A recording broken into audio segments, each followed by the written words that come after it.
director of the Press Club. Welcome also to all of those who are following us and participating on Zoom.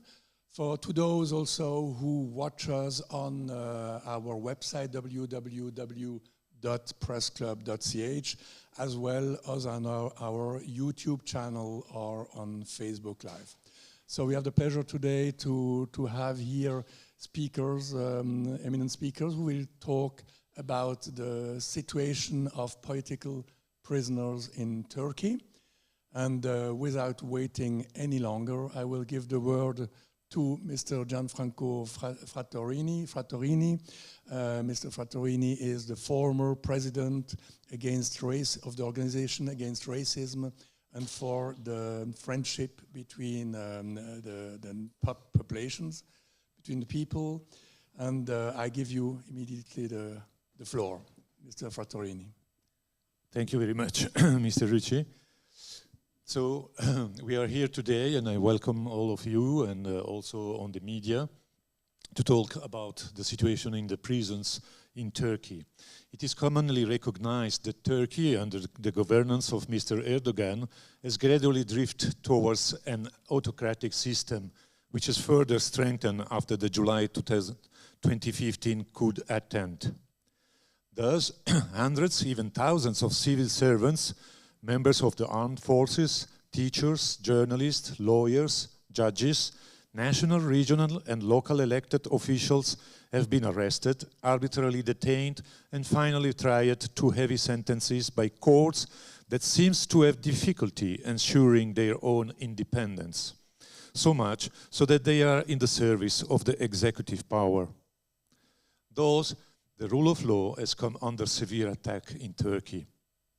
Illegal practices and torture have been reported by several organizations like the Human Rights Association of Turkey, the Human Rights Foundation of Turkey, and the Committee for the Prevention of Torture of the European Council of Human Rights. In recent times, there are too many suspicious deaths in Turkish prisons. Some of the prisoners have serious illness, such as cancer, and every year deaths occur because of lack of access to medical assistance. According to the data of the Human Rights Association of Turkey, the Free Lawyers Association and the Prisoners' Families Association, there are about 1,606 sick political prisoners, among them more than 600 being seriously ill. In its August 2020 report examining the conditions in the F-type high-security prison on İmralı Island, the Council of Europe Committee for the Prevention of Torture stated that Abdullah Öcalan detention conditions were inhuman. Öcalan is one of the prisoners sentenced to an aggravated prison term. He has been held alone in İmralı Island prison since 16 February 1999. In March 2015, Hamili Yildirim, Ömer Hayri Konar, and Veysi Aktas, detained in the other prisons, were also transferred to İmralı Island prison. Abdullah Öcalan, after a short trial, was initially sentenced to death, later converted to aggravated life imprisonment. He has not been allowed to meet his lawyers, except for a few trips since July 2011. Apart from lawyers, prisoners are also not allowed to meet with their families. Abdullah Öcalan last met his lawyers on 7 August 2019 and his family on 3 March 2020. The other 3 prisoners in İmralı are subject to the same practices. Another specific practice in İmralı prison is to deny prisoners their right to communicate, neither by letter nor by telephone. They cannot watch television, newspapers are not distributed regularly, and when they are censored. The situation now is very worrying for political prisoners in Turkey, and Turkish authorities remain indifferent to the appeals launched by international organizations. And now I will give the floor to Mr. Rezan Sarika, who will describe in details the situation of Abdullah Öcalan. Mr. Rezan Sarika graduated from Istanbul University Faculty of Law in 2010. He was admitted to the Istanbul Bar Association after completing his traineeship in 2011. He has been working at Asrin Law Office since he started practicing as a lawyer. He completed his master's degree in the field of international human rights at Istanbul Bilgi University. In 2012, he became a member of the Foundation for Society and Legal Studies, where he served as a member of the board of directors for 3 terms. He has been a member of the Association of Lawyers for Freedom since its establishment in 2011, particularly focusing on the fight against torture, prisons conditions, and prisoners' rights. Mr. Sarika, you have the floor. Thank you. Merhabalar arkadaşlar. Ben de İmralı Adası'nda bulunan müvekkillerimiz Sayın Abdullah Öcalan ve diğer müvekkillerimizle ilgili İmralı Adası'nın 23 yıllık tecrit koşullarını ve bugün günümüzde mevcut durumlarını biraz konuşmak için sizlerle bir açıklamada bulunacağız. Hepinizin de bildiği gibi müvekkilimiz Sayın Abdullah Öcalan uluslararası bir komployla kaçırılıp Türkiye'ye teslim edildi. Uluslararası hukuk hiçe sayılarak Türkiye'ye teslim edildiği 1999 tarihinden günümüze kadar İmralı Adası'nda bulunan İmralı cezaevinde tutulmaktadır bugüne kadar. Oraya götürülürken oradaki açık cezaevi boşaltıldı ve tek kişilik bir hapishaneye dönüştürüldü. 10 yıl boyunca tek başına tutuldu İmralı Ada Hapishanesi'nde. Tabii götürüldüğü zaman Devlet Güvenlik Mahkemesi adaya taşındı ve orada göstermelik bir yargılamayla hızlı 30 gün içerisinde bir yargılama sonucunda idam cezasına mahkum edildi. Türkiye Cumhuriyeti yasalarında 2002 tarihinde idam cezası kaldırılınca Sayın Öcalan'a özgü ve herkesi etkileyebilecek bir ağırlaştırılmış müebbet hapis cezası getirildi. Bunun infazı ölünceye kadar hapis şeklinde düzenlenmişti.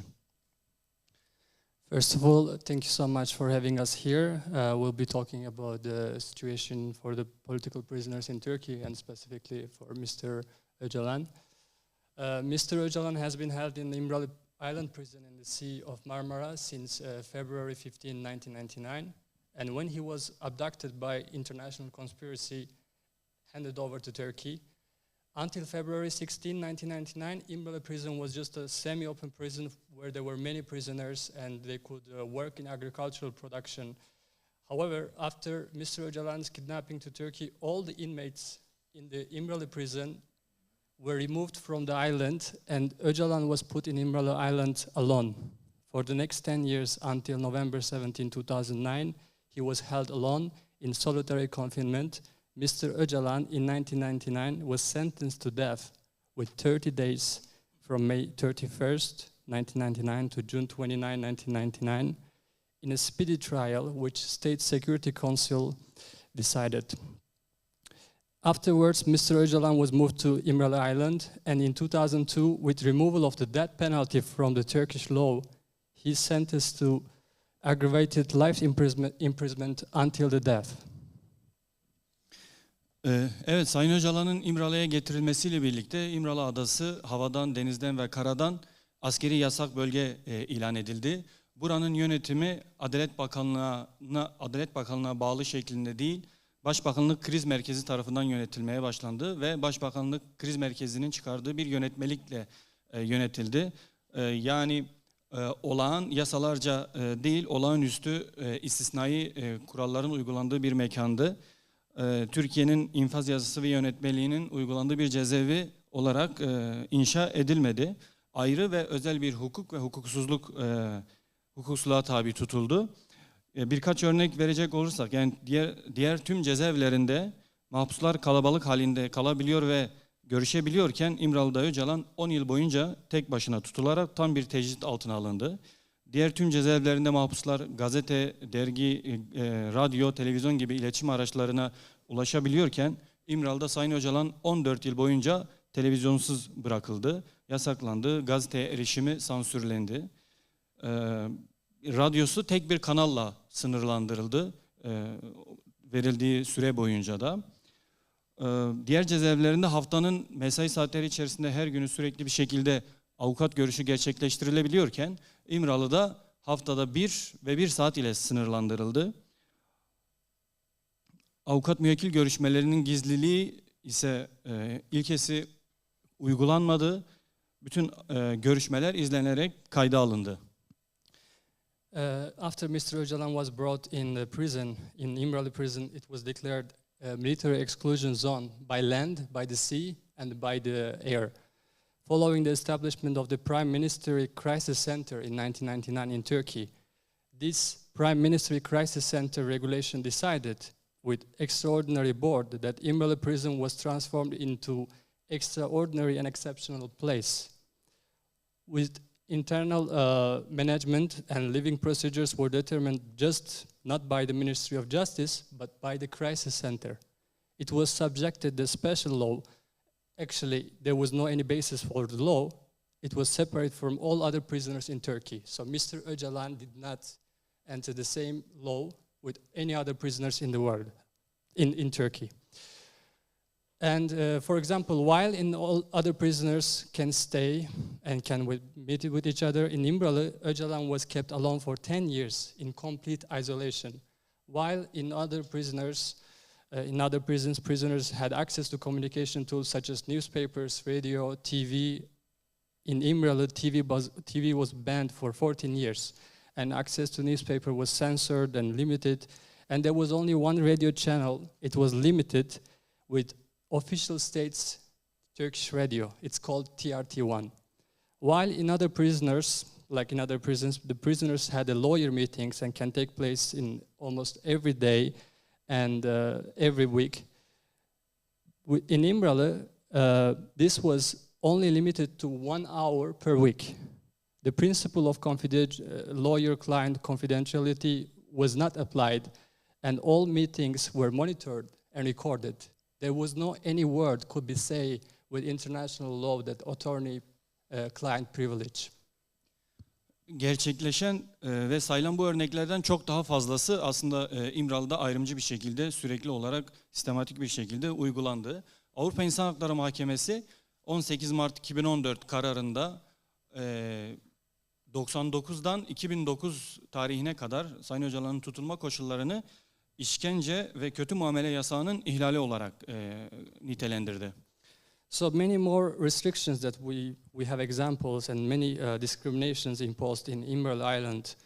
According to European Court of Human Rights, the judgment number 2 for Mr. Öcalan on 18 March 2014, it was described these conditions of detention of İmralı prison between 16 February 1999 to 17 November 2009.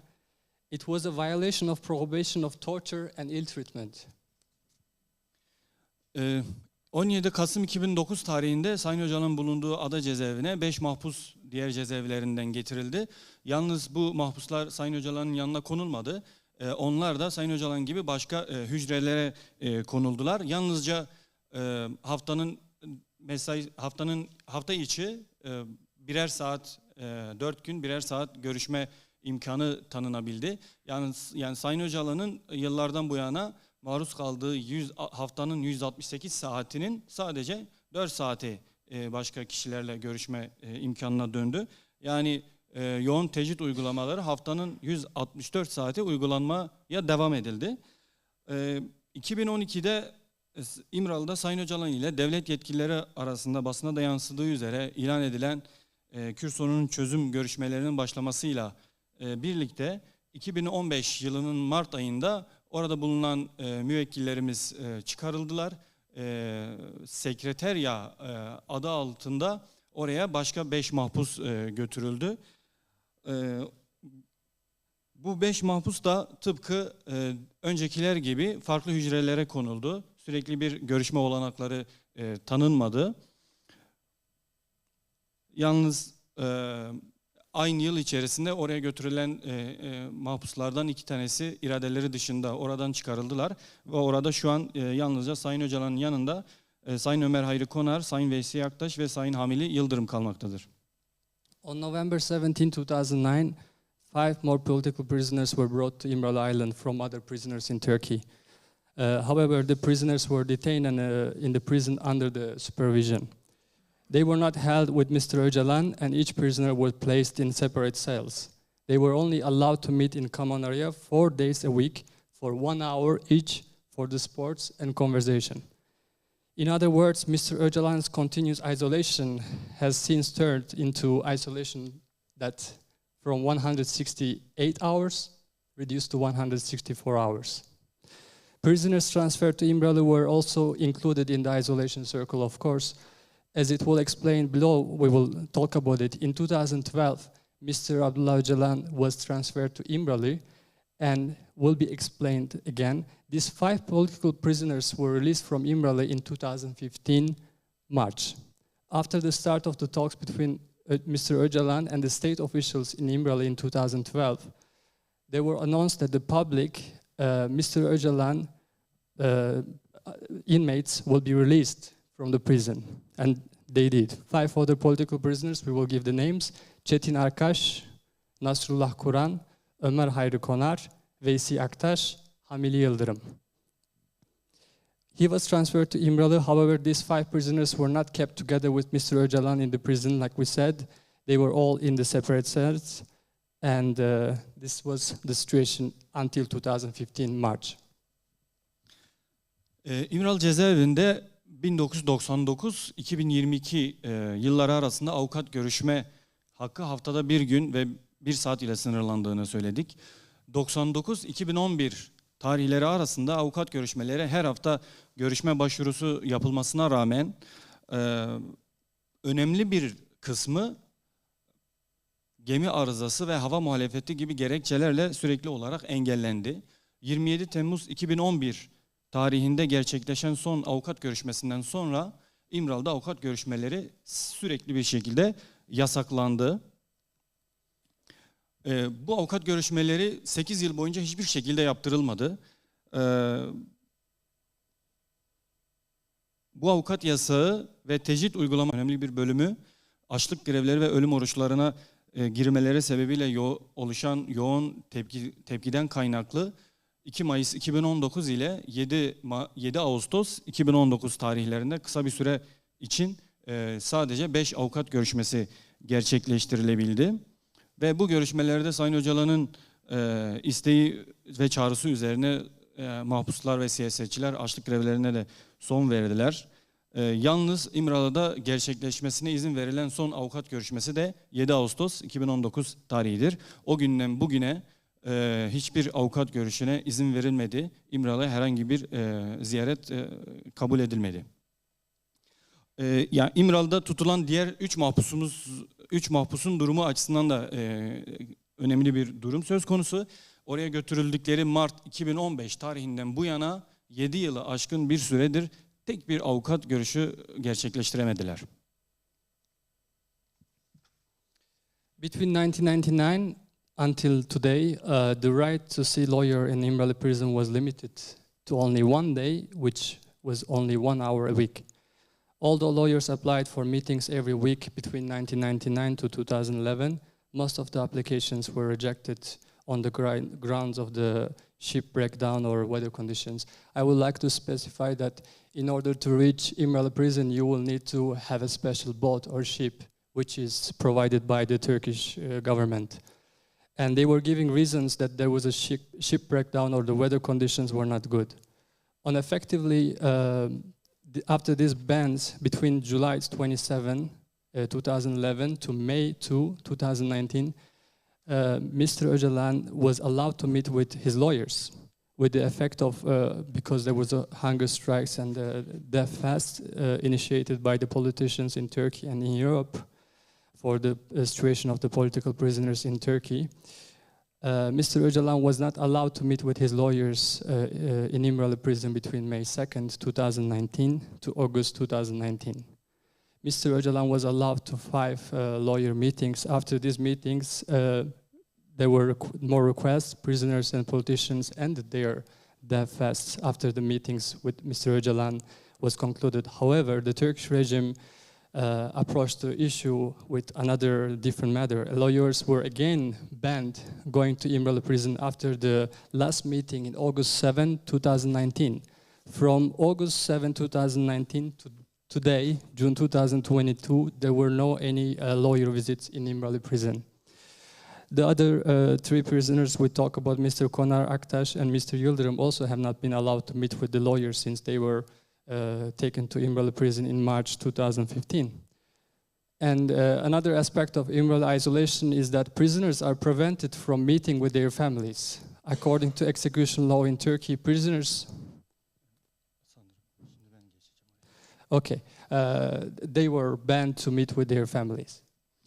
Evet, yani İmralı'daki tecritin bir yönü de aileler üzerine, yani aile ziyaretlerinin engellenmesiyle ilgili. Müvekkillerimiz ağırlaşmış müebbet hapis cezası sebebiyle aslında 15 günde bir açık ve kapalı aile görüş gerçekleştirme hakları bulunmaktadır. Tıpkı avukat yasaklarında olduğu gibi aile görüşmeleri de bu periyotta gerçekleşemedi maalesef. Aynı gerekçelerle hava muhalefeti, gemi bozuk gibi gerekçelerle sürekli olarak engellendi. 2012'den itibaren bu fiili engellemeler sürekli bir hal almaya başladı. Yani yasada bunu engelleyici, bu sistematikte engelleyici bir kural olmamasına rağmen 2015, 2017, 2018 ve 2021 ve 2022 yılları içerisinde hiçbir aile görüşmesine izin verilmedi. Son 8 yıl içerisinde çok istisnai 5 görüşme gerçekleştirilebildi. 2016 Eylül 11 2016 tarihinde, 2019'da yalnızca 3 görüşme gerçekleşebildi.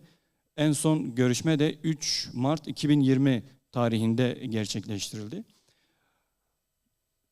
Haziran 2015 ile Haziran 2022 tarihleri arasında 150'den fazla vasi, yasal temsilci görüşme hakkı olmasına rağmen bu görüşmelerin hiçbirine izin verilmedi.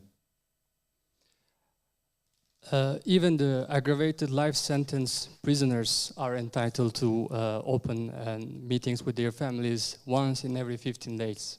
In İmralı, however, although the applications for the family visits were made every week, these periods were never accepted. Just like the lawyer visits, family visits requested, and they were always rejections under the ground of weather conditions or the ship breakdown.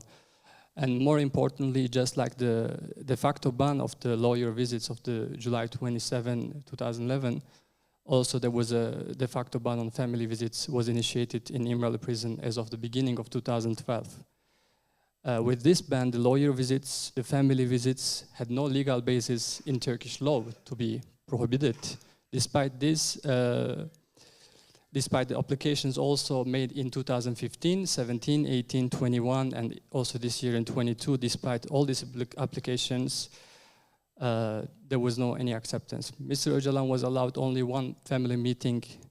Again, only 3 family meetings were held in İmralı prison between 2019 and 2020. Between June 2015 to June 2022, more than 100 applications for the visits, nearly 150 legal visits were all rejected. İmralı tecritinin bir diğer yönü ise iletişim aygıt ve olanaklarının kısıtlanmasını içermektedir. 1999-2013 tarihleri arasında hiçbir şekilde televizyon olanağı tanınmadı, izlettirilmedi. İmralı Adası'na alınan gazeteler muhalif olmayan ana akım gazetelerle sınırlandırıldı ve bunlar da ya biriktirilerek haftada veya ayda bir anca verildi ki bunlar da sansürlenerek, kesilerek veriliyordu. Son 10 yıldır avukatlarının her ay adaya gönderdiği, müvekkilimize yolladığı gazetelerin ise hiçbirinin verilmediği öğrenildi. Mektup hakları da sürekli bir şekilde sınırlandı. Uzun süredir tarafımızca gönderilen mektupların hiçbirine herhangi bir şekilde cevap alamamaktayız. Yani bu iletişim yasağı da 2016'dan sonra mutlak bir yasağa dönüştürüldü. Her mahpus aileleriyle diğer cezaevlerinde sürekli bir telefon görüşmesi gerçekleştirebiliyorken Sayın Öcalan 23 yılı aşkın bir süre boyunca yalnızca 2020 pandemi sebebiyle 2021'de de yine olağanüstü bir nedenden dolayı 2 defa telefon görüşmesi gerçekleştirebildi. Another aspect of this isolation in İmralı prison involves also restriction of communication devices in facility. Between 1999 to 2013, Mr. Öcalan was a prisoner of the war, according to Turkish law.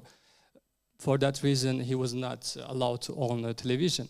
The newspapers that could be taken to İmralı prison were restricted to non-opposition mainstream newspapers. And even these were also hardly censored some of the times. None of the newspapers that his lawyers have been sending him every month were delivered to Mr. Öcalan in the last 10 years. Also, there was a letter ban that he was not allowed to send any letters, which had been also limited, and it turned into absolute ban after 2016. Every prisoner in other prison has the right to make phone calls to their families. Mr. Öcalan was completely banned between 1999 to 2020, and he was allowed to communicate with his family via phone once in 2020 and once in 2021. Türkiye'de 2016 yılında olağanüstü hal ilan edildi ve aslında olağanüstü hal ilanıyla birlikte bunun ilk uygulaması İmralı hapishanesinde hayata geçirildi. Henüz o halle ilgili kanun hükmünde kararnameler yayınlanmadan bir gün önce İmralı'da bir mahkeme kararı alındı.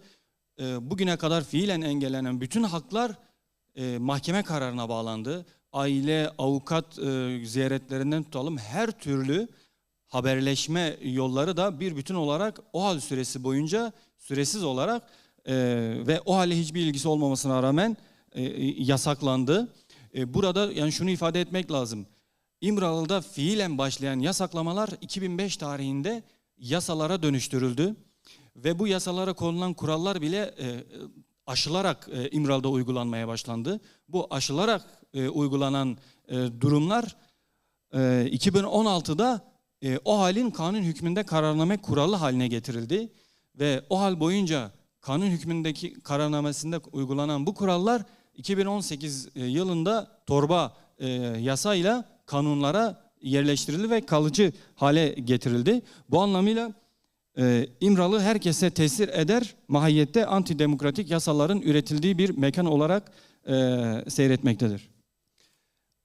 After the military coup attempt in 15 July 2016, there was a declaration of state of emergency in Turkey. The first state of emergency was implemented in İmralı prison in July 21st, 2016, one day before the first decree law was published and entered into the force. In 21st July 2016, the family and the lawyer visits and all means of communication with the outside world were banned for the duration of the state of emergency. After this date, family, lawyer visits, and the right of communication have been banned completely by the jurisdiction and severed even more. Restrictions on lawyers, which first started de facto in İmralı, were added legal regulations on June 1st, 2005. After this date, İmralı practices were carried out beyond the regulation, so it was differentiated. Any attempt to change the law could be different in İmralı than the rest of the Turkey. These harsh conditions were transformed into state of emergency in 2016. It got even worse and started to be carried out in İmralı. In 2018, February, making all this restriction permanent and taking their current form, in short, these de facto practices in İmralı were transformed into laws and practices that exceeded legal regulations, and they were transformed into state of emergency decree laws after the coup attempt, which in turn were transformed into permanent and legal restrictions within the law. In this sense, İmralı is a place where anti-democratic laws that affect everyone are being produced. Eylül 2018 tarihi itibariyle müvekkillerimiz Öcalan ve diğer mahpuslar üzerinde de bu sefer disiplin cezası eziyeti başlatıldı. Yani nasıl gerçekleştirildi bu? Müvekkillerimiz spor alanına, havalandırma alanına çıktığı zaman belli bir spor etkinliğinden sonra son 20 dakikasını volta atma şeklinde, yürüyüş yapma şeklinde gerçekleştirdiklerinde disiplin cezalarıyla karşılaşmaya başladılar. Birbirinizin sohbet veya havalandırma spor etkinliğini engelliyorsunuz iddiasıyla her 4 müvekkilimize 3 ay birbirini tekrar eden aile ziyaretini yasaklayan disiplin cezaları verilmeye başlandı ve 2018 tarihinden günümüze kadar da bu defaten uygulanıyor. Yani bu sistematik cezalandırma tekniği hukuksal görünümlü bir yaptırımın siyasal sahiplerle nasıl sistematik bir eziyet aygıtına ve kötü muamele aracına dönüştürüldüğünü açıkça göstermektedir. Disiplin cezaları bizden gizli bir şekilde alındı, gizli bir şekilde yürütüldü ve gizli bir şekilde sonuçlandırıldı.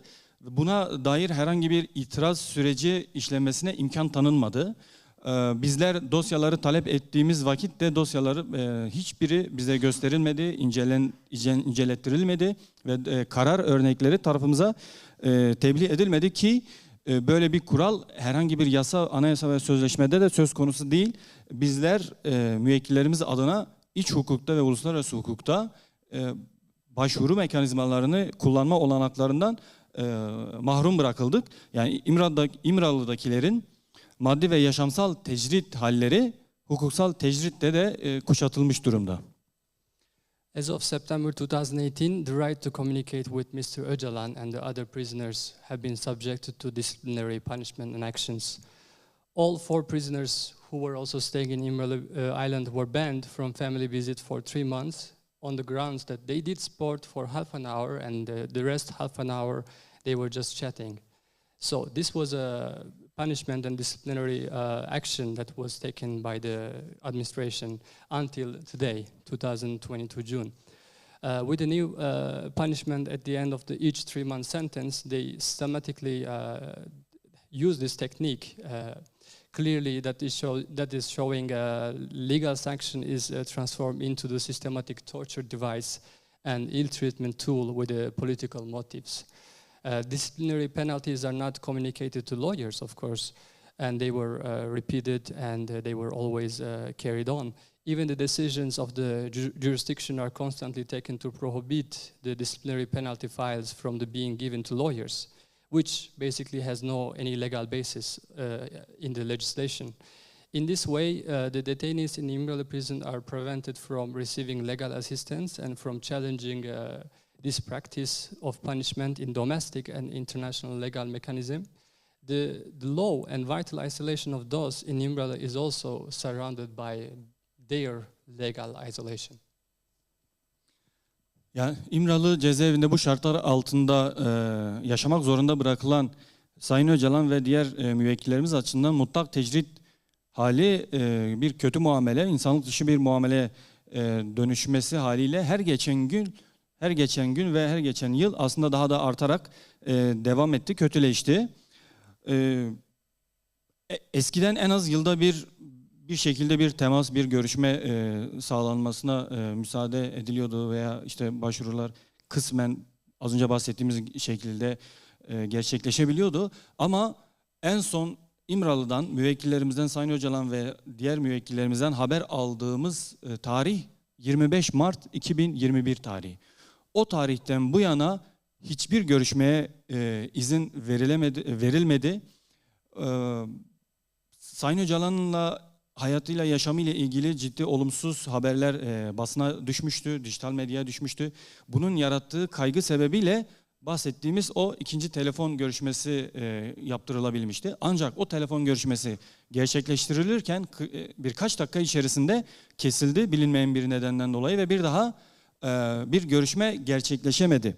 Sayın Öcalan bu kısa telefon görüşmesinde dahi ailesine ısrarla hukukun uygulanması gerektiğini ve avukatlarıyla görüşmek istediğini söylemiş ve daha sonra telefon dediğimiz gibi bilinmeyen bir nedenden dolayı kesilmişti. Bu tarihten beri İmralı cezaevine kimse yaklaştırılmadığı gibi oradan dışarı en ufak bir ses ya da bilginin de çıkışına izin verilmemektedir. Avrupa Konseyi üyesi bir ülkede, yani Avrupa Konseyi sınırları içerisinde bir cezaevine devlet görevlileri dışında herkesin ve her şeyin giriş ve çıkışı yasaklanmış. İmralı gerçek bir kara deliğe dönüştürülmüştür. Yani katlanması neredeyse imkansız bu kötü muamele rejimi mutlak iletişimsizlik haline büründürüldü. Bu şekilde tanımlanabilir.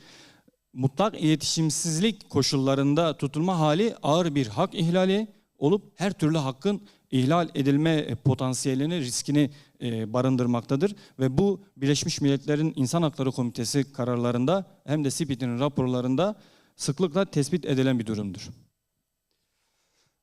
As well as Mr. Öcalan and other prisoners who is forced to live under these conditions in İmralı prison in this horrible situation, there was ill treatment that Turkish regime, the Turkish state created with absolute isolation, and it is getting worse every day and every year. The Turkish government no longer allows even family or phone calls, which in the past were allowed at least once or twice a year. The latest news from İmralı prison was on March 25, 2001. On this date, the digital media reported that Mr. Öcalan was allowed to make a few minute phone calls to his family in response to some negative reports in digital media to say, I'm healthy and I'm alive. In these short calls, Mr. Öcalan insisted that his family and the lawyer must apply and that he wanted to meet with his lawyers immediately. Then the call was disconnected for unknown reasons, as we know that they were all the calls could be recorded, so they could cut these phone calls. And since then, no one has been allowed to approach for İmralı prison to have any form of communication. There were no any sounds, no information allowed to leave the island. In a country that is a member of Council of Europe, that is absolutely not acceptable. Everyone and everything except the state officials, Turkish state officials are banned to entering and leaving the İmralı prison.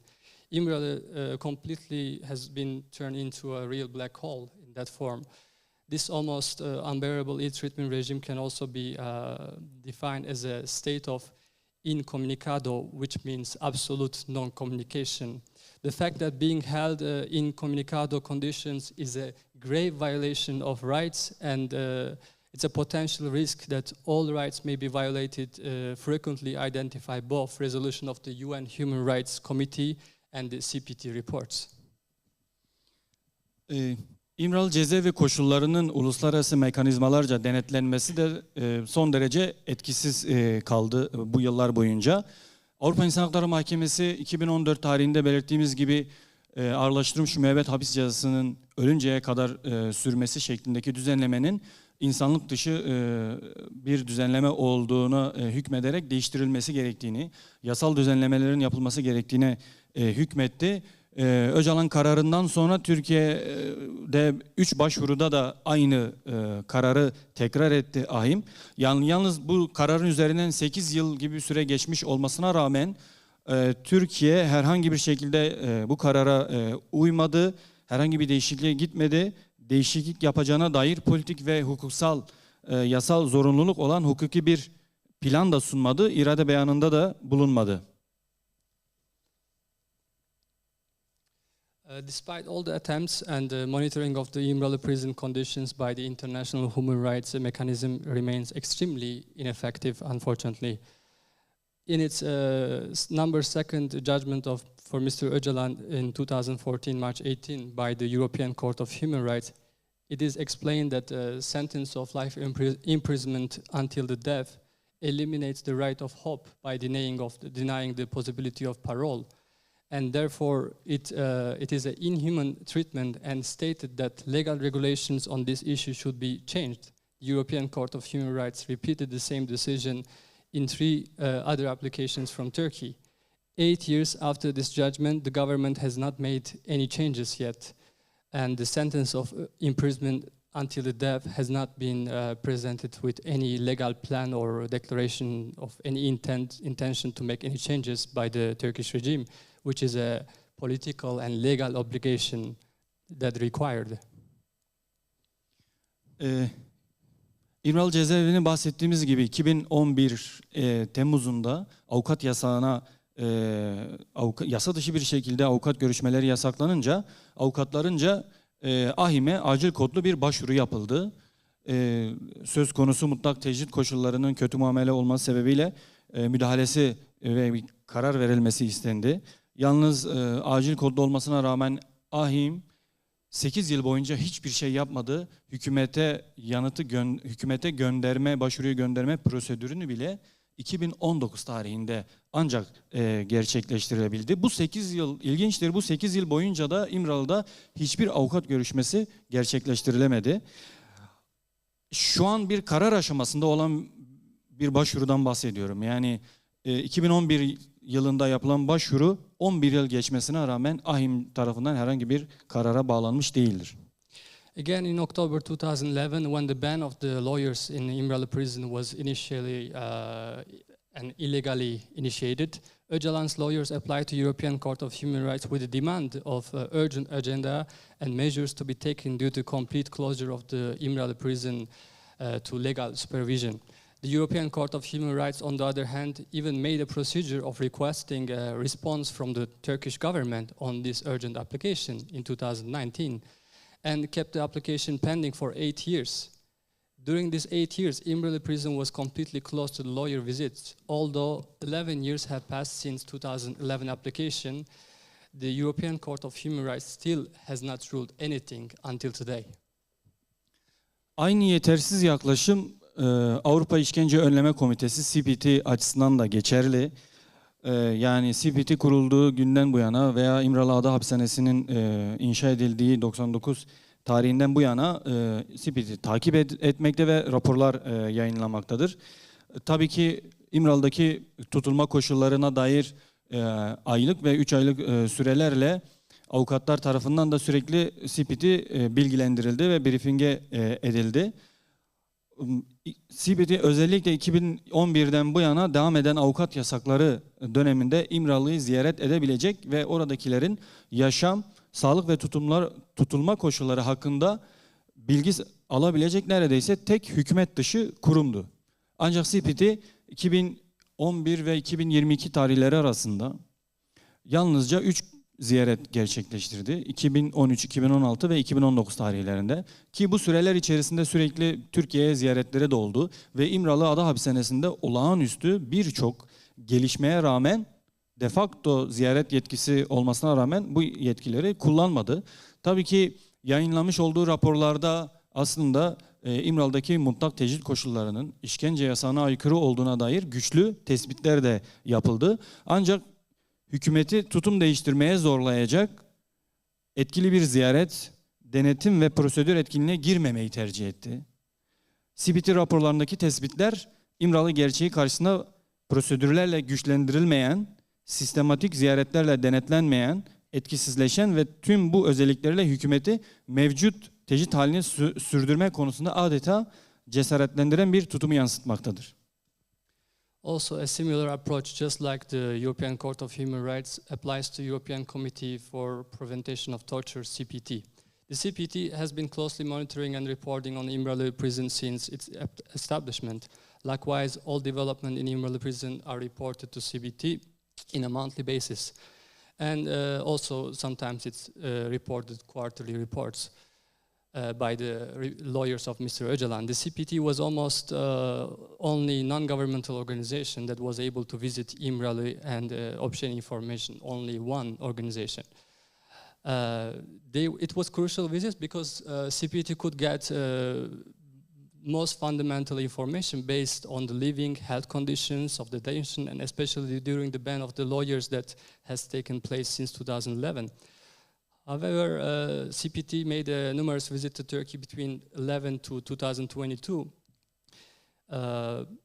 In 2013, 16, 19, it reports following these visits made strong findings that conditions of isolation and ill treatment in İmralı prison were emphasized. However, it chose not to be engaged in effective visits, inspections, and procedures that would force the government to change its stance. The findings of the CPT reports reflect an attitude that is not straightened by the procedure and actually is not monitored by the systematic visits. It is ineffective in the face of the reality of İmralı. With all those features, almost encourages the Turkish government to maintain the current isolation continuously. Yani biz buradan CPT'ye bir kez daha çağrıda bulunmak istiyoruz. İmralı'ya acil bir ziyaret yaparak Sayın Öcalan ve orada bulunan müvekkillerimizin durumlarının yerinde gözlemlenmesini ve kamuoyuyla paylaşmasını talep ediyoruz. Aynı çağrıyı Birleşmiş Milletler'in ilgili mekanizmalarına ve yetkilerine de yapıyoruz. Çünkü biz 2021 ve 2022 tarihleri arasında Birleşmiş Milletler sistemi içerisinde birçok mekanizmaya başvurduk. Bizler 15 aydır müvekkillerimizden hiçbir şekilde haber alamıyoruz ve bu durum mutlak iletişimsizlik hali olarak çok ağır bir durum oluşturmakta ve yoğun bir kaygıya neden olmaktadır.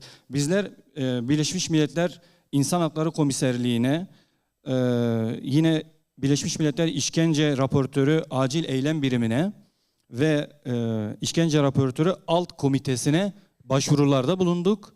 Müvekkillerimizin bu tutulma koşullarının yerinde gözlemlenmesi, yıllık ve dönemsel raporlarda işlenmesi, Türkiye hükümeti ve yetkilileriyle iletişime geçerek ulusal ve uluslararası hukukun gereğinin yerine getirilmesinin talep edilmesi ve İmralı'da bulunan müvekkillerimizden derhal haber alınmasının sağlanmasıyla aile ve avukat hakları ziyaretleri başta olmak üzere haklarının kalıcı hale getirilmesinin sağlanması talebinde bulunduk.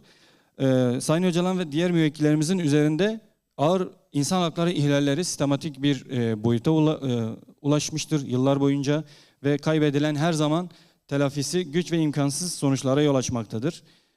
İmralı'da sürdürülen yaşamsal, siyasal ve hukuksal ambargonun kırılması gerektiğini düşünüyoruz. Bu yönüyle İnsan Hakları Komiserliğine, İşkence Raportörü Alt Komitesi ve Acil Eylem Biriminin başvurularımızı etkili ve acil bir şekilde ele almalarını bekliyoruz. We would like to appeal once again to CPT. Please pay an urgent visit to İmralı to observe the situation of Mr. Öcalan and his friends at the spot and share it with the public, this information. We would like to make the same appeal to the United Nations authorities. In 2021 to 2022, in order to break the vital political and legal embargo in İmralı, there have been appeals made by various mechanisms within the United Nations system. At the beginning of 2021, in June 2021 also, we made a submission to United Nations Commissioner for Human Rights by applying to the torture and İmralı conditions. To visit and observe İmralı with the appropriate mechanism and report these conditions in annual and periodic reports. The contact to Turkish government and the authorities to demand that the requirement of national and international law should be fulfilled. To ensure immediate news and from the clients in İmralı, to ensure all links and outside world, including family, lawyer visits, and make this permanent. Along with similar demands, there are potential violation of kinds of rights. January this year, to put immediate and end to this incommunicado detention, and in June, to United Nations reporter of the torture and also urgent action unit. Also the same for the torture reporter in May with demands to that we have not heard from Mr. Öcalan. We have not heard from our clients more than 15 months. We are very close to them, but we are again we are not communicating with them. And we also apply to different UN mechanisms. Mr. Öcalan and our other clients have been subjected to systematic pattern of violations of human rights, with unbearable or impossible consequences for any time lost. In this regard, we expect that the Commissioner for the Human Rights, the rapporteur of the Subcommittee of Torture and the Urgent Action Unit, please address to our petition and pay effective and urgent visit for this matter. Thank you so much. Now we will switch to Mr. Gianfranco Fattorini. Thank you very much. I want to thank Mr. Sarika for his detailed presentation on the Abdullah Öcalan and his companions' detentions conditions in İmralı Highland, which remind us how it was also in Robben Island, where Mandela and his companions were detained during the apartheid system in South Africa. But Of course, Abdullah Öcalan is a prominent political prisoner in Turkey, but as I said before, there are now thousands of people who have been arrested and are detained in Turkey and sentenced to heavy terms of detention. And for these, as you can see in the map behind us, which reflects the situation of the detention centers in Turkey, the gray points are the detention centers that were before the attempted coup d'etat in 2015. And the red points are all the prisons that have been built after the coup since 2016. And the yellow points are the detention centers that are planned to be built. And the size of the points reflects the size of the detention centers. And now I will give the floor to Mrs. Rengin Ergül, who will explain how the detention system works in Turkey.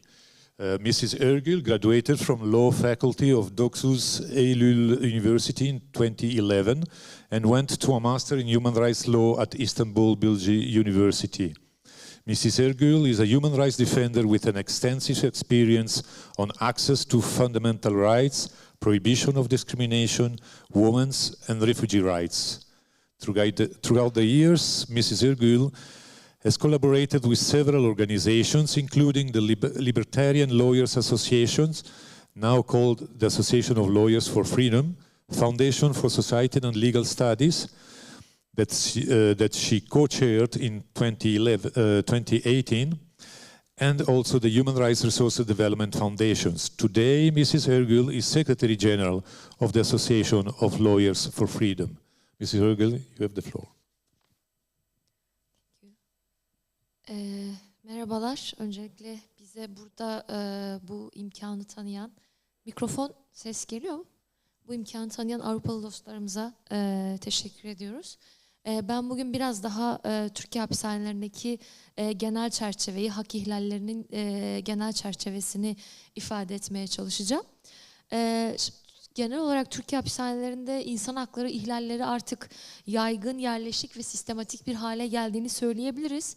Bunu erişebildiğimiz sınırlı rakamlarla da ifade edecek olursak, bugün Türkiye'de hani 271 bin kapasiteli 384 ceza infaz kurumunda 314 bin tutuklu ve hükümlü olduğunu ve Türkiye hapishanelerinin bu noktada da kendi kapasitesinin %14 üstüne çıktığını Adalet Bakanlığı'nın verileriyle ortaya koyabiliyoruz. Bu verilere sınırlı ulaşıyoruz dedim çünkü Türkiye hapishaneleri sivil toplum örgütlerine kapalı. Bizim ziyaret taleplerimiz reddediliyor. Türkiye hapishanelerini ziyaret edemiyoruz. Dolayısıyla bu verileri bağımsız sivil toplum örgütleri olarak biz elde edemiyoruz ve gözlemleyemiyoruz. Bunu Adalet Bakanlığı verilerine dayanarak söyleyebiliyoruz. Ve yine Türkiye hapishanelerini izleme yetkisine sahip kurulların bağımsızlığı ve etkililiği konusunda da olumsuz gözlemlerimiz var ve bununla ilgili de raporlamalarımızı belirli aralıklarla yapıyoruz aslında. Devam edecek olursam, bunun dışında belki şu veriyi ifade etmek gerekiyor.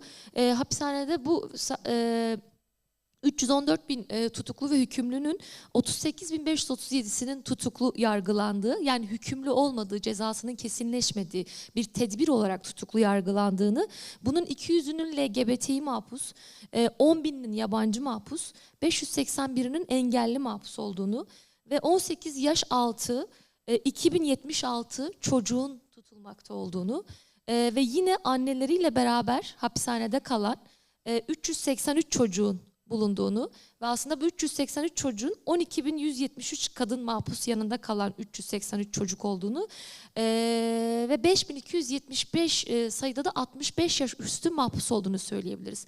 Bu rakamları niye söylüyorum? Şunu ifade etmek istiyoruz aslında. Türkiye'nin bu rakamlar, işte yaşlı mahpuslar, hasta mahpuslar, çocuk mahpuslar, LGBTİ mahpuslar, bütün bunlar özel ihtiyaç sahipleri aslında. Ama Türkiye cezaevlerinde, Türkiye hapishanelerinde bu özel ihtiyaç sahiplerine dair bir politika ya da bir uygulama olmadığı halde bu kadar sayıda çocuk, kadın, LGBTİ engelli mahpus hapishanelerde kalmakta.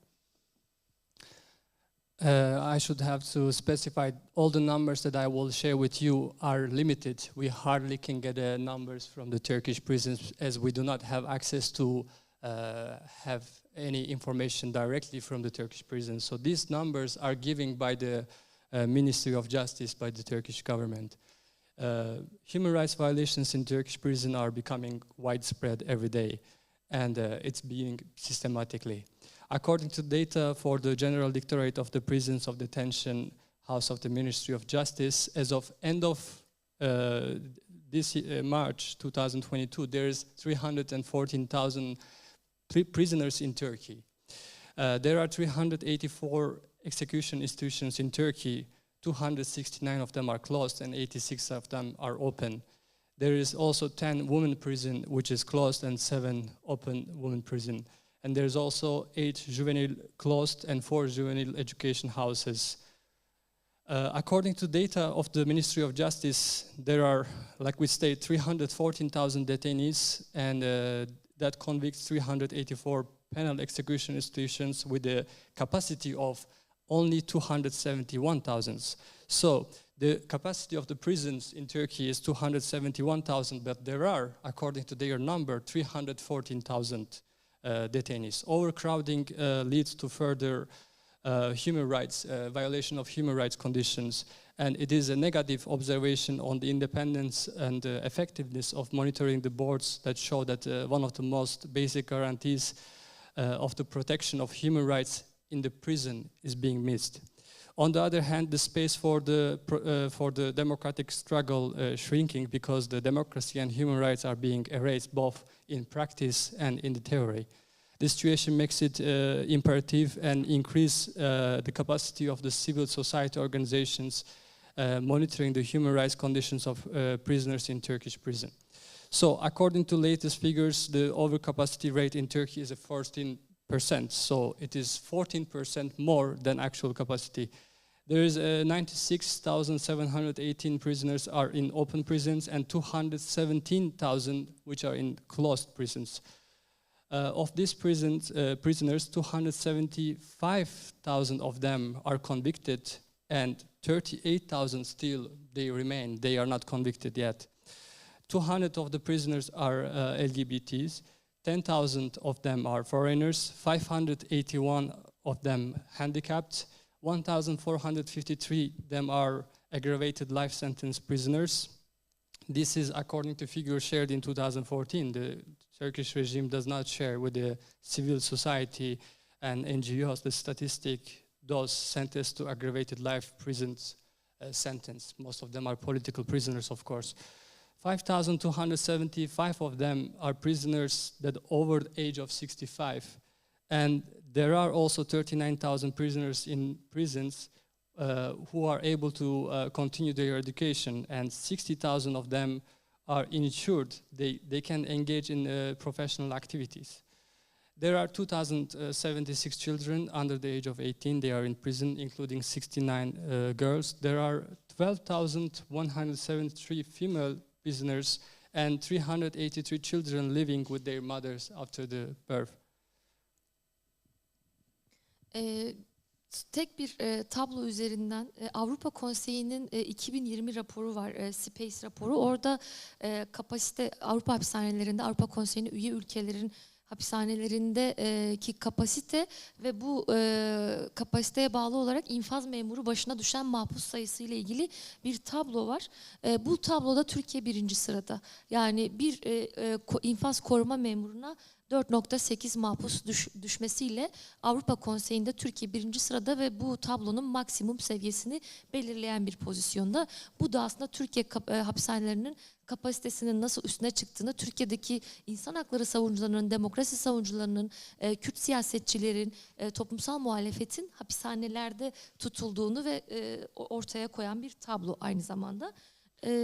There is a table of content which shows the number, this is statistics, how many prisoners held in Turkey, how many prisoners per the guards, and it is the highest in Turkey in Europe.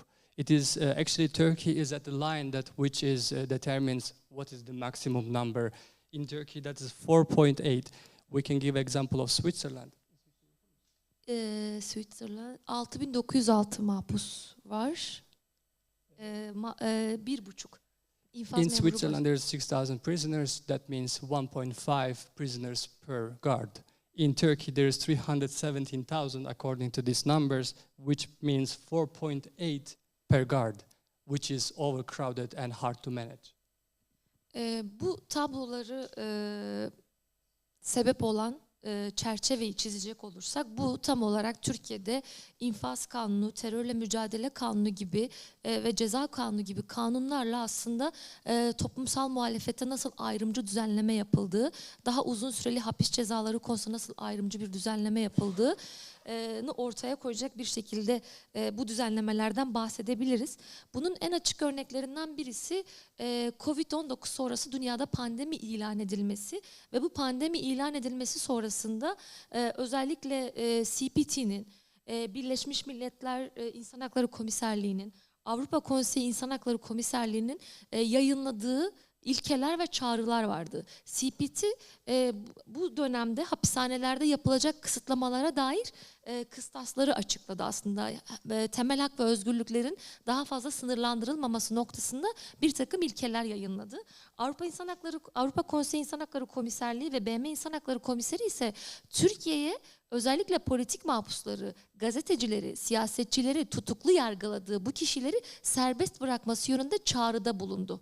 Türkiye bunun üzerine ne yaptı? Türkiye infaz kanununda değişikliğe gitti. İnfaz kanununda değişikliğe gitmesinin sebebi pandemiydi. Pandemi koşullarında cezaevindeki halk sağlığını korumak adı altında cezaevlerindeki nüfusu azaltmaktı. Ancak Türkiye buradaki düzenlemede siyasi mahpusları, kendi yasasına göre terör dediği siyasi mahpusları kapsam dışı bırakarak adli mahpuslar yönünden indirime giderek adli mahpusların tahliyesini sağladı sadece. The numbers that we mentioned already just demonstrates how the political prisoners in Turkey, determined by the regime, how arbitrary it's been fulfilled by their own wish to imprison as many people as they can. In the last days of 2019, as we know, there was a COVID-19 pandemic started and emerged in Chinese province of Wuhan. And after the epidemic was declared as a pandemic by WHO, a series of measures were taken by the government of protect to public health against the pandemic. One of the area just needed the measures to be taken. It was also the prisons in Turkey. First of all, Ministry of Justice announced that the succession of some measures that regarding prisons. However, all the measures announced were insufficient for the prisoners. Then, on March 20, 2020, the European Committee for the Prevention of Torture, the CPT, published a set of principles for the prisoners. On March 25, the UN High Commissioner for the Human Rights issued an appeal. On April 6, the Council of Europe Commissioner for the Human Rights issued another appeal. The common point of these principles and calls was to reduce the number of prisoners in the prisons and ensure that the measures to be taken into context of the pandemic and do not go to point to restricting existing of the freedoms. In this cause, the United Nations Commissioner for the Human Rights and the Council of Europe Commissioner for the Human Rights explicitly demanded that the release of the political prisoners who were arrested without any justification, who were not convicted yet. However, the measures announced by the Ministry of Justice completely abolished prisoners' right to meet with their families and restricted the access to their lawyers.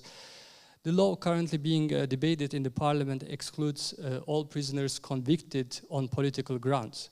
So they excluded all political prisoners to be released. Another issue that we need to mention is that there are not only convicts who have been sentenced and those sentences have not been finalized, but also considerable number of detainees who are still just on trial. Today, many journalists, lawyers, activists, students, politicians, socialists, Kurdish youth who have been subject to enemy criminal law are in pretrial detention. Although pretrial detention is an exception as a protection measure for Turkish regime, it has never been exception for those in the above mentioned groups.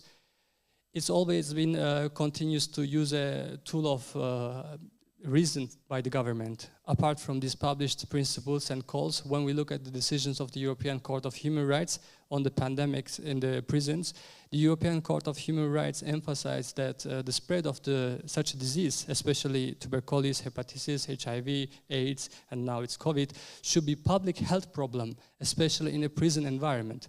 According to numerous European Court of Human Rights judgments, international human rights texts, and particularly Nelson Mandela rules, the main human rights texts on prisons, detainees, and prisoners, regardless of the legal status, have the right to equal access to medical care as the same quality as a standard as available to non-captive person through the whole country.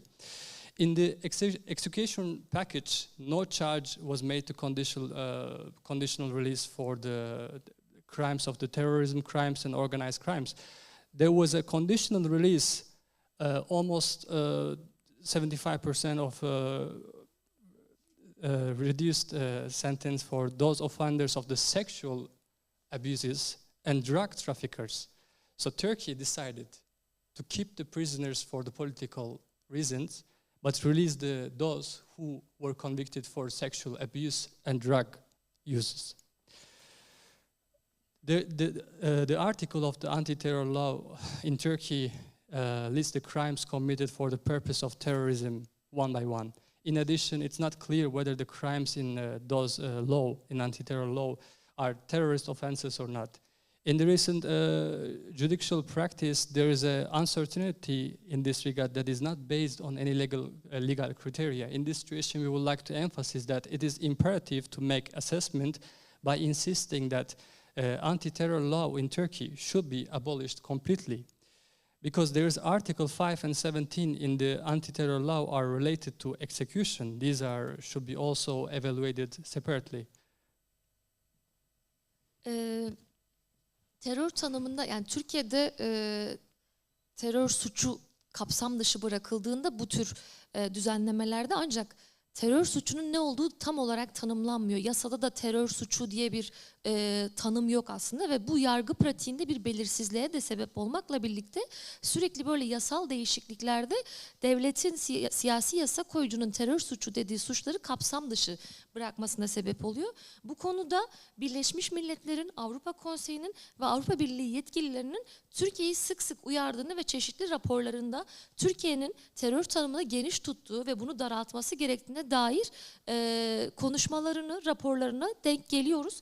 En son olarak da BM İnsan Hakları ve Terörle Mücadele Özel Raportörü 2006 yılında Türkiye'de inceleme yaptıktan sonra raporunu komisyona sunduktan sonra özellikle Türkiye'nin terör tanımı konusunda belirsizlik oluşturduğunu, Türkiye'nin terör tanımını tam olarak yapmadığını ve bunun tanımını daraltması gerektiği konusunda tavsiyede bulunmuştu. Bunu ve Türkiye'deki terör tanımının aynı zamanda BM Medeni ve Siyasi Haklar Uluslararası Sözleşmesi'nin 15. maddesiyle de uyumlu olmadığını belirtmişti.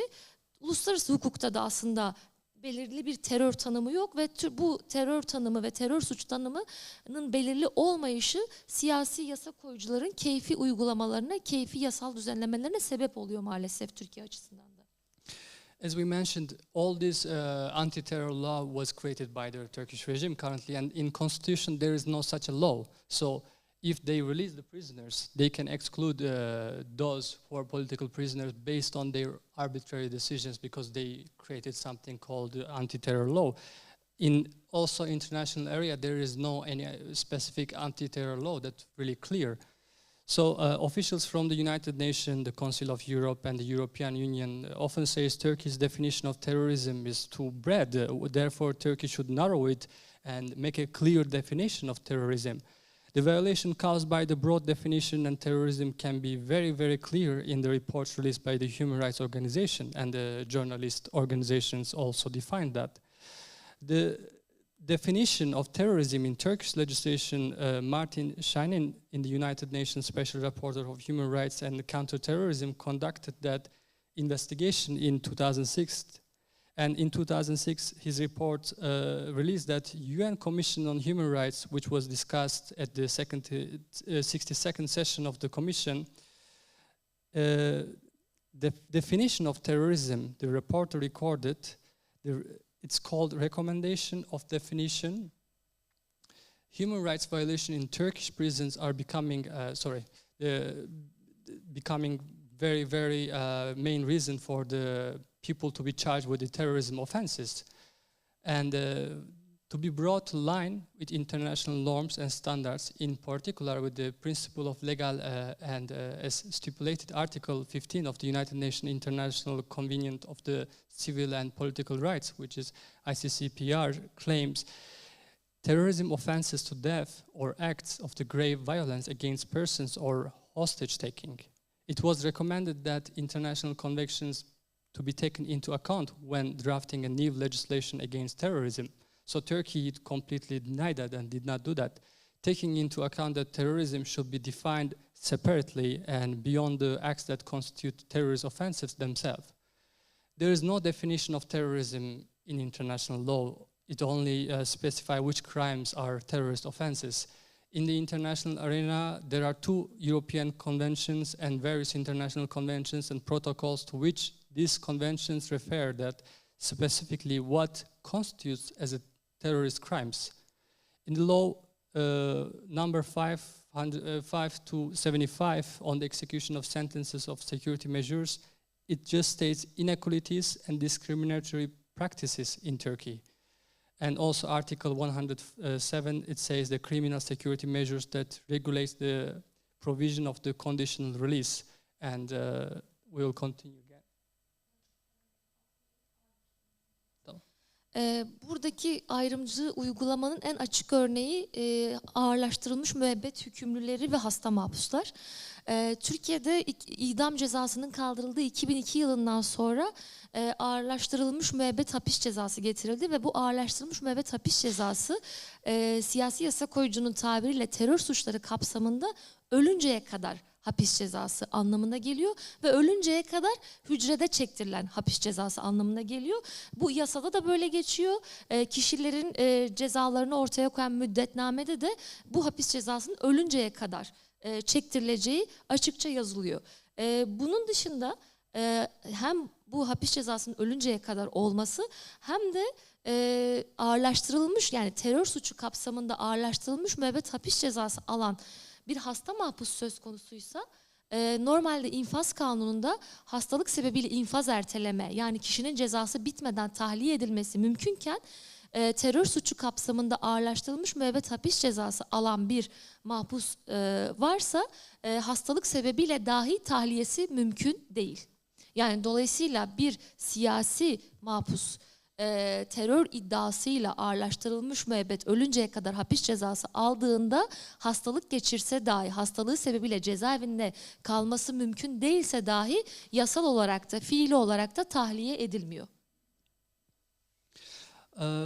According to United Nations reports, we also mentioned a lot of violations of the prisoners in Turkey, according to human rights reports, but there's also European Court of Human Rights says on the Article of 3, the provision of should be removed. Those death sentences have been committed in the imprisonment should be given opportunity to benefit from conditional release if they are sick. Despite all this, in Turkey, no matter how heavy the situation of the health, if it's even the very serious illness, they are not being released, and there is no any examples we have seen so far. And regarding execution of the aggravated life imprisonment and the situation of the sick prisoners, according to data that we received on February 17, 2014, there are 1,453 prisoners sentenced to aggravated life imprisonment in Turkey. And this aggravated life imprisonment was introduced in Turkey after the abolition of death penalty in 2002. For those prisoners who have been sentenced for committing one of the crimes listed in their own law, crimes against the security of the states.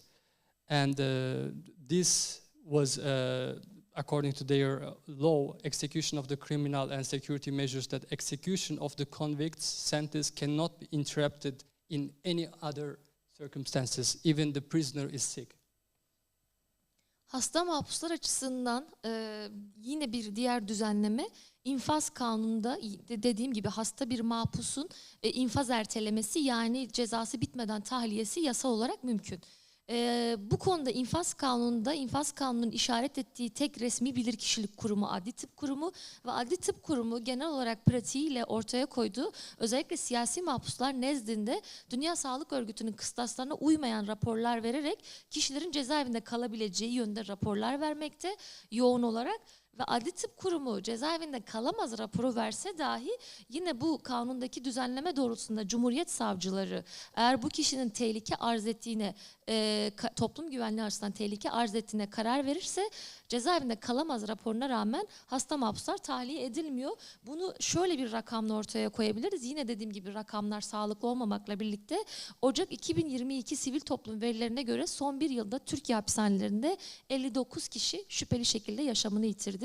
Kimisi intihar, kimisi hasta mahpustu ve yine bizim verilerimize göre 604'ü ağır, 1605 hasta mahpus halen Türkiye hapishanelerinde tutulmakta. Using the classification recommended by the World Health Organization, not only the current disease of the ill prisoners, but also conditions they are in, the problems caused by the disease, the effect of the disease on daily life, and social support, they should be made in the specific patient manners that purely subjective to criteria such as prisoners with a severe illness who are determined by the medicine institution report, unable to stay in the institution, in the prisons alone, should be considered still for the regime. They are still considered as a danger for the public safety and they are not included in the WHO reports. In this practice, public prosecutors really did not fulfill some people's request for the postponement of the execution because the grounds of their medical conditions. Some of those people already have died in the prisons. According to January 2020 data, there were 59 people who died in the prison last year. According to data from Human Rights Organization in Turkey, there are still 1,605 ill prisoners. 604 of them are in critical conditions. Hasta mahpusların hepsinin durumuna ve istatistiklerine tek tek değinemeyeceğimiz için tek bir örnek vermek istiyorum burada. Türkiye'de Kürt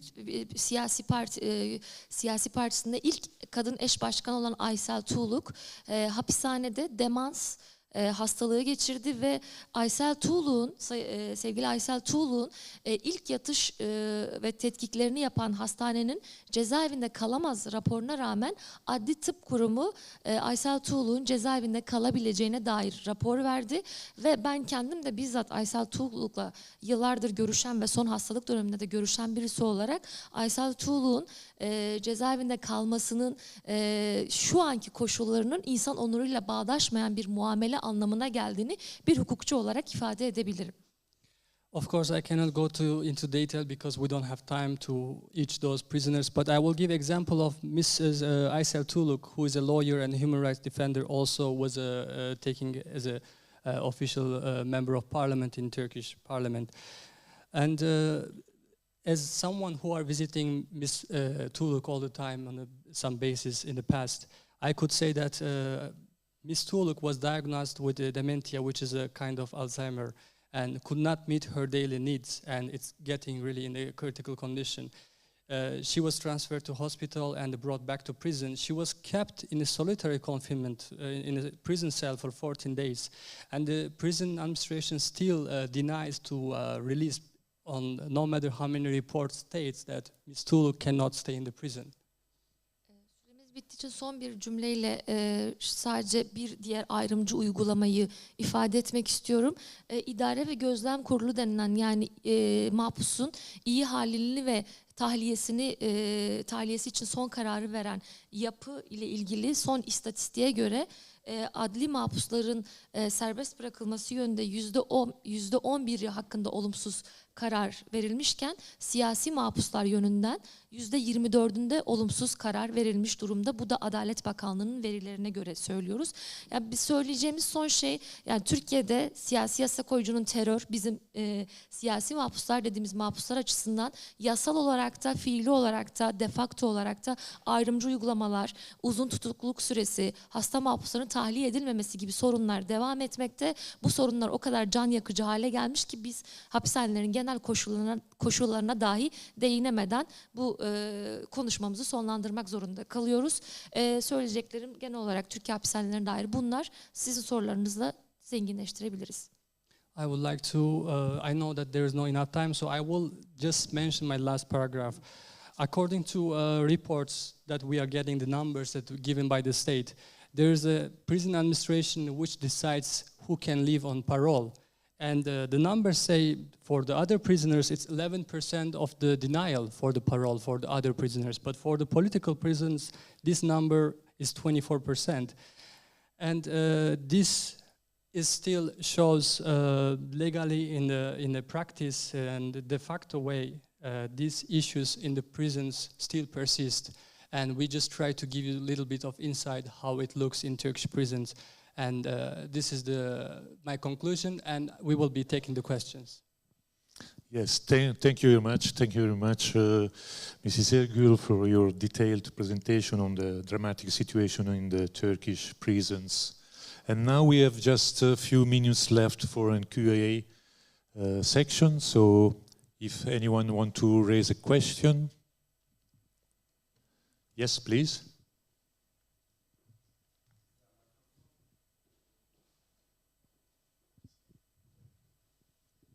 Hello, thank you for your presentation. Sorry if you already answered. How many political prisoners do you consider, how many prisoners are political prisoners for you? This is my first question. And this problem of political prisoners in Turkey is not new. We know that there have been several waves. So how do you compare this time now to the different waves in the past? There's been one in 2001, for example, and other ones. Politik mahpusların sayısı konusunda bir rakam veremiyoruz maalesef. Çünkü bu konudan dediğim gibi biz sivil toplum örgütleri olarak cezaevlerine tam olarak giremiyoruz. Sadece avukat görüşü sağlayarak. O yüzden bize başvuranlardan haberdar oluyoruz. Ve Adalet Bakanlığı da bizimle böyle bir veri paylaşmıyor. Geçmişe ve bugüne dair bir kıyaslama yapacak olursak politik mahpusların ve genel olarak hapishanelerin durumu konusunda iki noktaya değinebiliriz. Bir, Sayın Abdullah Öcalan'ın Türkiye'ye getirilmesi, uluslararası bir komployla getirilmesi ve İmralı Hapishanesi'nin bir pilot olarak uygulanmasının Türkiye hapishanelerine bir etkisi var. Bir diğeri 2000 yılında F tipi hapishanelerin inşa edilmesiyle Türkiye'deki politik mahpusların eylem yapması ve bu eyleme müdahaleyle 19 Aralık cezaevi katliamı olarak bizim tarihimize geçen bu eyleme müdahale sonrası cezaevlerinin tamamen politik mahpusların kendi özgün durumların yani politik mahpusların durumunun tamamen değiştiğini söyleyebiliriz. 2000 yılından itibaren bu koşulların gittikçe ağırlaştığını söyleyebiliriz. Ama özellikle son döneme dair ve o hal sonrasına dair Türkiye hapishanelerinin kapasiteyi aştığını, hasta mahpusların tahliye edilmediğini, şüpheli ölümlerin arttığını son dönem açısından bunu söyleyebiliriz. Ama dediğim gibi rakamlar konusunda hep eksik kalıyoruz çünkü cezaevlerine erişemiyoruz. As I try to state in my speech that actually we really hardly can get any numbers. This is the total numbers of the prisoners in Turkey. We cannot really specify how many of them are political prisoners. It's really hard since we are only getting the numbers from the Ministry of Justice in Turkey. And to answer your second questions, especially after the imprisonment of Mr. Öcalan in the year of 1999 to 2000, there was a first type of the prison in Turkey launched. It's called F-type prisons. And the main purpose for F-type prisons were to make as much obsession, as much as violations against the political prisoners in Turkey they can. And they really did it since 2000 to now. We can differentiate. Now we cannot even know how many people are being murdered in the prison, how many people are sick, how many people are reported as if, for example, he had a heart attack, but he was tortured to death. And it is even getting much, much worse. We hardly can get any number. We can hardly meet with our clients. We can hardly take their voice and deliver to their families. It is getting much worse at this point. Thank you very much. There is another question, please, sir. Mike.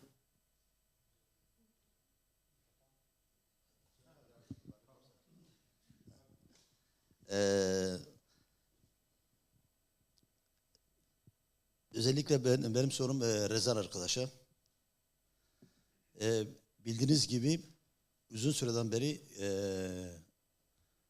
Strasbourg'da süresiz Sayın Öcalan'ın üzerindeki fiziki baskıların ve tecridin kaldırılması ve bu anlamıyla da fiziki özgürlüğünün sağlanması açısından yıllardan beri geliştirmiş olan eylemlilikler ve sürekli oturumlar olmasına rağmen yine bunun uluslararası alandaki çeşitli Kürt kitlelerine, eylemlere desteklenmesine rağmen yine buna paralel olarak bir yılı aşkındır Cenevre'de Birleşmiş Milletler önünde geliştirilen çadır oturma eylemlerine rağmen ve bunun paralel olarak siz avukatlarının uluslararası alanda geliştirmiş olduğunuz çeşitli girişimler yani gerek Birleşmiş Milletler İnsan Hakları Komisyonu gerekse Uluslararası İşkence Örgütleme Savunma Komisyonları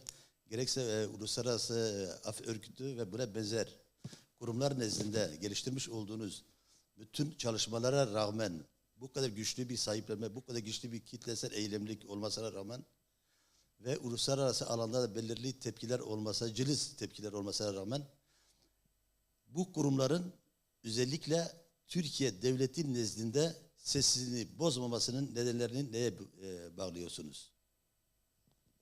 Teşekkürler. I will translate for him.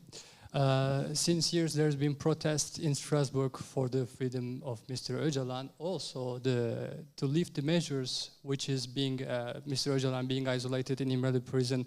There's been protests years by the Kurdish communities across Europe, specifically in Strasbourg in front of European Court of Human Rights, and also here in Geneva in front of the United Nations. There's a sitting protest taking place as usual all the time. Despite all the protests that occurring sometimes, do you believe that despite all the efforts being made by the Kurdish diaspora outside, why there has not been any action taken by the Turkish government? Evet, yani konuşmamda da aslında İmralı'daki hukuksuzlukların hani 1999'dan bu yana nasıl sürdüğünü anlatmaya çalıştık. Onun oluş zamanına döndüğümüzde uluslararası bir komplo olduğunu ifade ettik. Uluslararası hukuk hiçe sayıldı. Sayın Öcalan yani Orta Doğu bölgesine büyük bir savaş tehdidi ve baskısı altında Suriye'den çıkarılmak zorunda bırakıldı. Ve orada önünde birkaç seçenek varken Avrupa'ya gelmeyi tercih etti. Avrupa'ya gelmeyi tercih etmesinin sebebi yani tarihsel Kürt sorununun demokratik siyasal yollarla çözüm olanaklarının oluşması açısından Avrupa'nın da bunun hukuksal ve diplomatik bir desteğin sunması açısından Kürt sorunun demokratik bir çözümü açısından Avrupa'ya gelmişti. Ama Avrupa devletleri ve dünyada birçok devlet bu komplo çerçevesinde Avrupa'nın demokrasi ve hukukunu hiçe sayarak Sayın Öcalan'ın Türkiye'ye teslim etmesini sağlayarak Kürt sorunun çözümsüz kalmasını ve bu çözümsüzlüğün de devam etmesine neden oldu. Bugün de tecritin bu koşullarda devam etmesi aynı siyasi nedenlerle, herhangi bir hukukun uygulanmaması aynı siyasi nedenlerle sürüyor. Bunca hukuksal ve toplumsal mücadeleye rağmen İmralı tecriti sonlandırılmıyorsa henüz Orta Doğu'daki ve dünyadaki çeşitli şekillerde ve formlarda ortaya çıkan ve Sayın Öcalan'ın da 3. Dünya Savaşı olarak nitelendirdiği koşulların sürüyor olmasından kaynaklı bu tecrit halen devam ediyor ve yani Kürt halkının inkar edilen haklarının teslim edilmesine dair uluslararası bir siyasi düşünce veya bir kararlaşma olmadığından kaynaklı bu tecritin de katı bir şekilde sürdüğünü söyleyebiliriz. Yes, there is no any action. We blame not because Turkish regime really doesn't care. We can say that if you look at behind all this international conspiracy has started in 1999. Before that, Mr. Öcalan actually, before he was abducted by Turkish government, he wanted to come to Europe. He wanted to seek refuge in Turkey from European country, but this was denied, and he was not given any chance. And we believe that the Europe and the international community does not really make any voice to support make the situation in Imralı prison better now, because they did not do all the efforts, which automatically caused all this inner conflict in Turkey. The Kurdish issue has not been solved yet. And we believe that Europe did not really did enough. Mr. Öcalan created solutions for the Middle East. He described Middle East having a third world war, and it continues all the time. And he is right. Since decades, there has been war in Middle East, and he was having solutions for that. One of the solutions which we saw was in northeast Syria. When he thought about it, he also could mention we could make it in practice. Despite this, Europe has not shown any solidarity yet. So therefore, Turkish regime just keep it what they have been doing. Thank you very much. I think there is a last question. Benim sorum Rengin arkadaşa. Özellikle son dönemde siz de vurguladınız, cezaevlerinde şüpheli ölümler var. Ki bunlar daha çok genç tutsaklar ve PKK davasında yargılanan tutsaklar. Buna ilişkin devletin şu anda izlediği politikayla bağlantısı veya alakası ne? Yani yok etme veya cezaevinde bir nevi öldürme politikası mı izleniyor? Genel politika bağlamında ele aldığınızda ne görüyorsunuz? The question I will just translate. There are majority of the numbers in prisons in Turkey right now. The political detainees are youth people. They are the young people. And as you mentioned, there is many deaths and many those who died because of the torture in the prisons. What do you see? What the Turkish state proclaims with this practice? What's their purpose? Kısaca şunu söyleyebiliriz en baştan. Yani Türkiye'de zaten toplumsal muhalefete ve Kürtlere düşman ceza hukuku uygulandığını ve bu düşman ceza hukukunun temelde de zaten kişiyi yok etmek üzerine, cezalandırmak değil daha çok yok etmek üzerine kurulu olduğunu ve gerçekten devletin cezaevlerini yok etme konusunda çok iyi kullandığını tespitini yapabiliriz. Bununla birlikte öldürülen yani şüpheli şekilde cezaevinde ölümü gerçekleşenlerin durumunu takip ediyoruz. Bizzat avukatlığını, ailelerin avukatlığını yaptıklarımız var.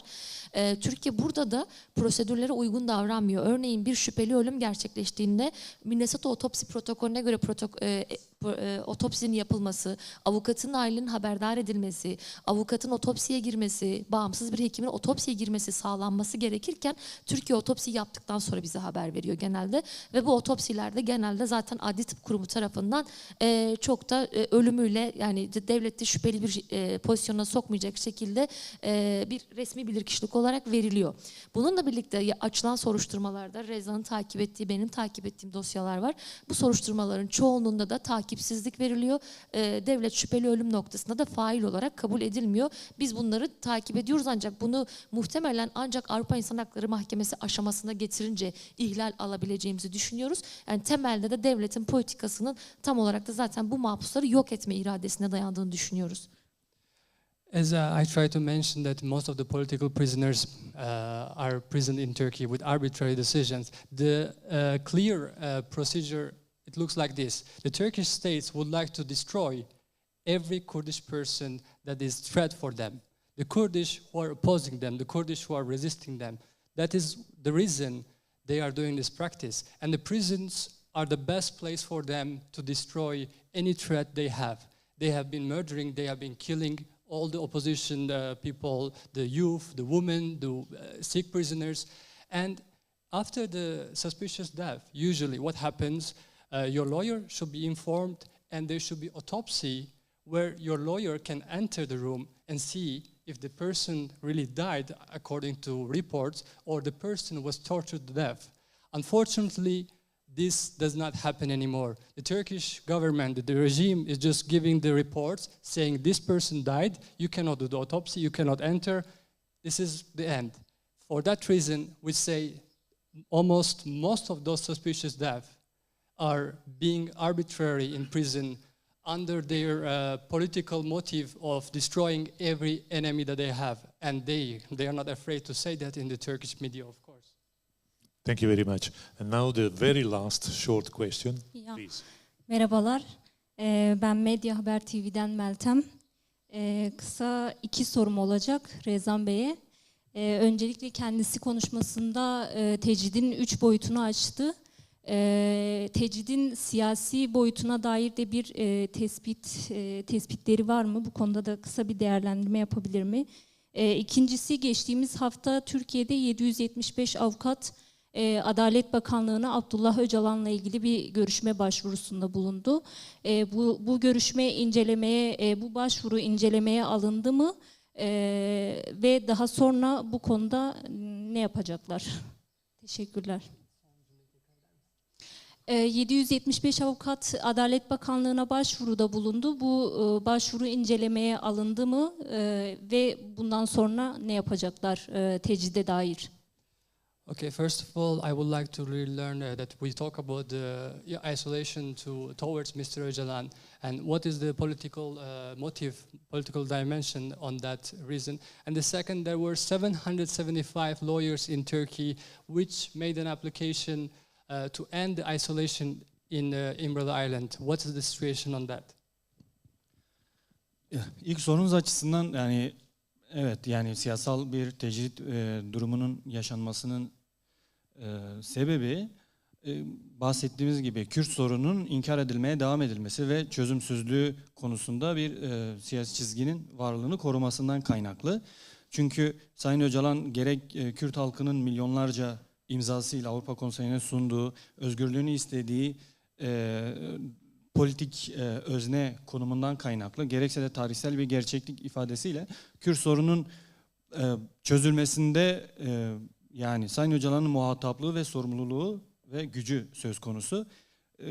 Geçmişten bu yana devletle hem kapalı hem de basına da yansıdığı üzere açık diyalog süreçleri yaşandı Kürt sorununun demokratik bir siyasal çözümü açısından. Ancak bunlar akamete uğradı, sonlandırıldı. Onurlu bir barışla sonuçlanmadı.